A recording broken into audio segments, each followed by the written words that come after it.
Financial year 2024-25 की पहली RBI monetary policy meeting हो चुकी है।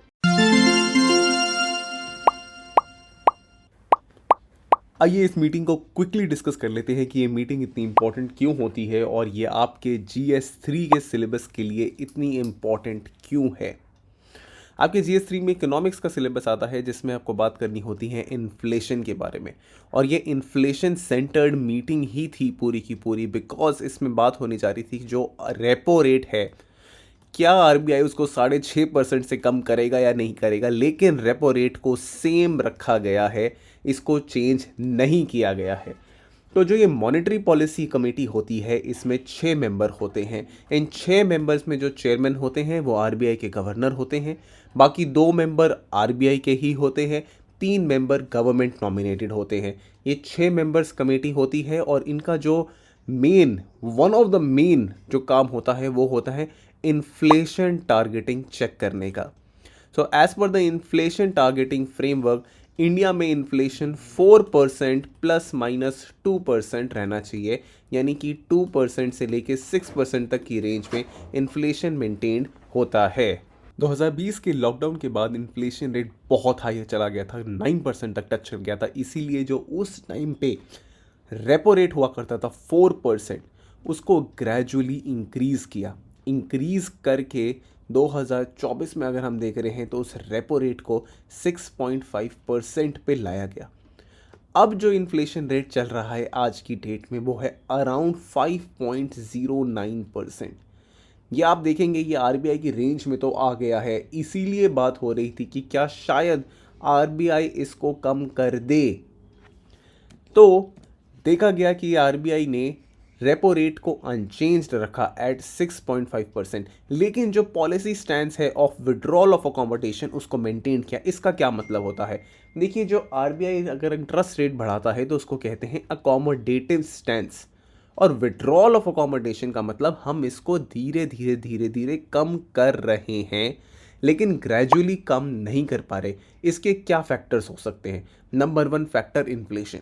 एज पर आरबीआई थोड़ा सा इन्फ्लेशन अगर ये 4% की तरफ आए तो इसको हम थोड़ा सा और कम करेंगे। Second major important reason is the US Fed interest rates. US Fed ने अभी रिसेंट मीटिंग में इंटरेस्ट रेट्स कम नहीं करे।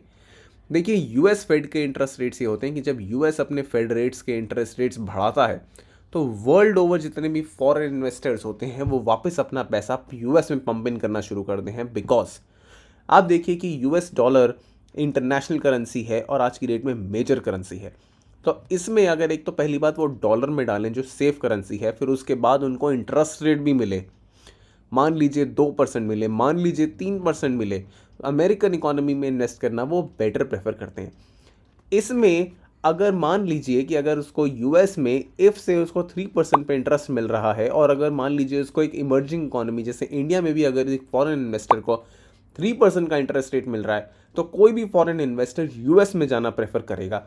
इसलिए हमें 6.5% का इंटरेस्ट रेट भी रखना ज़रूरी है ताकि जो हमारी फॉरेन इन्वेस्टमेंट्स है वो हमारे पास आती रहें। रिसेंटली आपने देखा भी होगा जो एफडीआई का रेट्स है वो 2023 में कम हुआ था। लेकिन ये जो इंटरेस्ट रेट्स की हम बात करते हैं इसका आखिर इन्फ्लेशन से क्या रिलेशन हो जाता है। इंटरेस्ट रेट्स का इन्फ्लेशन से रिलेशन ये हो जाता है कि मान लीजिए अगर आज आपको इंटरेस्ट रेट मिल रहा है 5%, तो आप अगर एक लोन लेते हैं 100 रुपये का तो आपको 1 साल बाद उस पर 105 रुपये देने पड़ते हैं।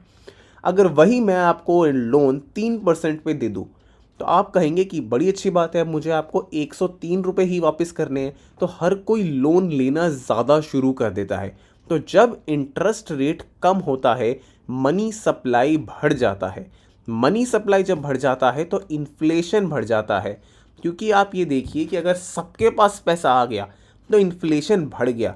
लेकिन अगर मैं इंटरेस्ट रेट बढ़ा दूँ, यानी कि अगर मान लो मैं 10% कर दूँ, तब आपका लोन महंगा हो गया, आपकी फिक्स डिपॉजिट्स इंटरेस्टिंग हो जाएंगे, आप सब लोग पैसा सेव करना शुरू कर दोगे, तो मनी सप्लाई कम हो जाएगा, इन्फ्लेशन रेट कम हो जाएगा, क्योंकि लोगों के पास पैसा ही नहीं रहेगा। अगर अब आपको लोन 100 रुपये का लेके आपको 110 रुपये वापस करने पड़ रहे हैं, और मान लीजिए अगर ये फिगर लाखों करोड़ों में है, तो लोगों के पास पैसा कम हो जाएगा और ऑटोमेटिकली इन्फ्लेशन रेट कम हो जाएगा। साथ ही साथ मीटिंग में ये बताया गया कि फाइनेंशियल ईयर 2025 का जो जीडीपी फोरकास्ट है वो 7% रखा जाएगा। जो भी ये करंट ईयर चल रहा था 23-24 का, उसमें 7.6% की ग्रोथ देखी गई थी as per NSO. Quarterly projections जो रखे हैं वो रखे हैं 7.1, 6.9, 7% और 7%। ये देखा जाएगा, ये प्रोजेक्शंस हैं। जो इन्फ्लेशन रखा है साल 2024-25 का, वो 4.5% एक्सपेक्ट किया गया है। तो देखिए, ये तो हो गए पॉलिसी मेजर्स जो आरबीआई कमेटी पॉलिसी मीटिंग में डिसाइड हुए। अब देख लेते हैं थोड़े से नॉन पॉलिसी मेजर्स, ये क्या थे। नॉन पॉलिसी मेजर्स में नंबर 1 बात हुई है sovereign green bonds eight international financial services centre लाए जाएंगे।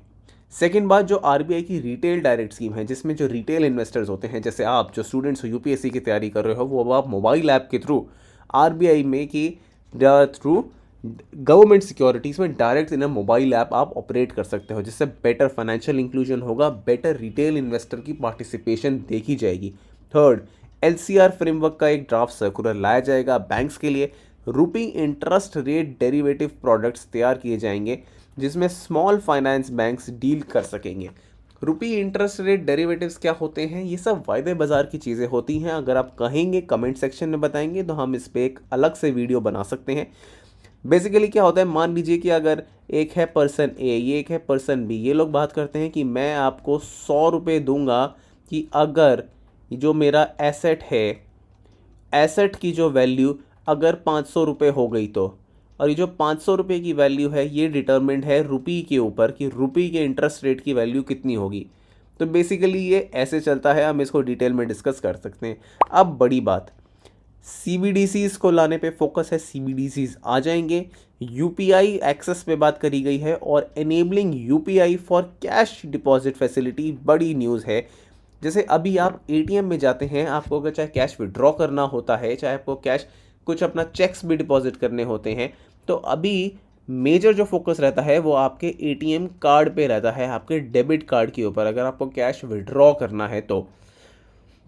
अब यूपीआई के थ्रू आप कैश डिपॉजिट कर पाएंगे, आप अपने मोबाइल से ही उसमें आप एंटर करेंगे, वो जो पोर्टल होता है उसमें ढक्कन होता है, वो ढक्कन खुल जाएगा और आप अपना कैश उसमें डाल सकते हैं। देखिए, मॉनेटरी पॉलिसी फ्रेमवर्क और इन्फ्लेशन सेटिंग बहुत इंपॉर्टेंट है। 3 बार प्रीलिम्स में क्वेश्चन आ चुका है, 2015 में आ चुका है, 2017 में आ चुका है और 2020 में आ चुका है।